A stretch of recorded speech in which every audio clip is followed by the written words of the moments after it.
What'd you think of that extension? I have no issue with it. And look, I understand that Jerry is coming to Cleveland with something to prove, right?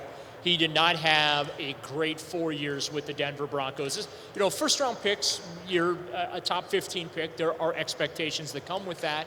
And let's be honest about it. His production with the Broncos did not meet those expectations. The flip side of that coin is the three-ring circus that was their quarterback position during those 4 years, which we're all too familiar with here in Cleveland, pre-Baker Mayfield, Deshaun Watson. And I mean, even now with Deshaun, because of the injury that he had last year and the fact that they had to have 5 different starting quarterbacks to get through the 2023 season. But when I look at that extension for Jeudy, if he comes in and does what Andrew Berry believes he's going to do, this is a player, too, that Berry has been trying to get here for a couple of years now. This isn't something where an opportunity presented itself and he's like, all right, let's just, he's in the last year of his rookie deal, 5th-year option, let's get him here and see if he...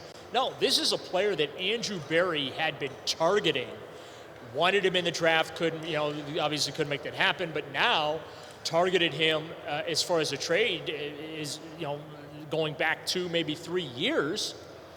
And so he was finally able to get him. They gave up nothing to get him, which I love those trades. Andrew Berry is the king of, God, look what he had, a 5th-round pick for Amari Cooper. Berry does such a good job of finding value in guys and giving up as little as possible to get them, setting aside the Deshaun Watson trade. He wasn't the only one involved in that, and that's just all I'm going to say about that. But I love the Jeudy trade. I think that he fits what they want at that position. I'm hopeful that not only will that trade help Amari Cooper, but that it'll help Elijah Moore too. But extending him kind of feels like the Myles Garrett contract.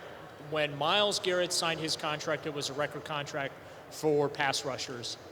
And now that $25 million a year that Garrett is getting looks like a bargain. You had defensive tackles asking for that this last free agent cycle. So I love the Jeudy trade. I think it was smart for Berry to, as I like to say, buy low on Jeudy with that extension.